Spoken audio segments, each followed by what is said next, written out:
I first met Seal at a 100-mile run in San Diego, and I was running this race as part of a 6-person relay team with friends, and he was running the entire race by himself. And the run was unsupported, so you have to bring your own supplies.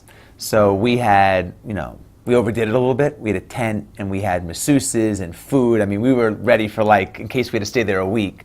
And he had a folding chair, a bottle of water, and a bag of crackers.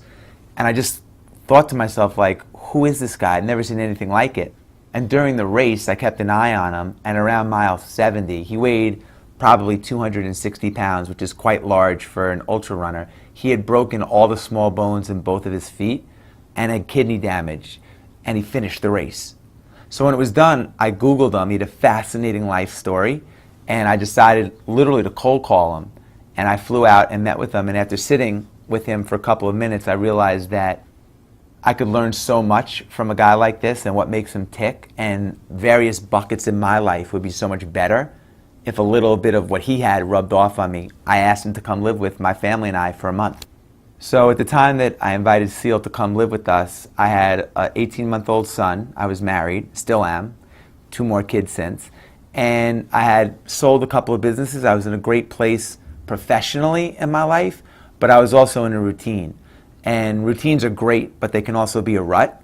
And I found that I just wasn't getting better. I was doing the same thing every day, like so many of us. Wake up, go to work, come home, have dinner, repeat. And I just wanted to get off autopilot. And I thought that he would be a great way to get in good shape, but also to just mix up my routine and get better. The first day that Seal came to live with me, he asked me he said, how many pull-ups can you do? And I'm not great at pull-ups. I did about 8, just getting over the bar 8. And then he said, all right, take 30 seconds and do it again. So 30 seconds later, I got up on the bar and I did 6, struggling. And he said, all right, one more time. We waited 30 seconds and I barely got 3 or 4 and I was done. I mean, couldn't move my arms done. And he said, all right, we're not leaving here until you do 100 more. And I thought we're going to be here for quite a long time because there's no way that I could do 100. But I ended up doing it one at a time, and he proved to me right there that there was so much more. We're all capable of so much more than we think we are, and it was just a great lesson. It was actually the first thing that we did. It was just a great lesson in we have so much more in our reserve tank than we think we do. One of the things that Seal said to me, and it's in the book, and one thing that people have said that really resonated with them, he would say that when your mind is telling you you're done, you're really only 40% done.